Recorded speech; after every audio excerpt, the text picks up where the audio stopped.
Welcome, Steve Garlick here with today's Magnum Minute. Today we're going to discuss our lifting assembly.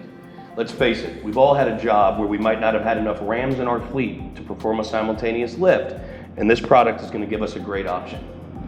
It's a fully reusable product which helps keep the bracket and the job cost as economical as possible and has a simple and quick setup.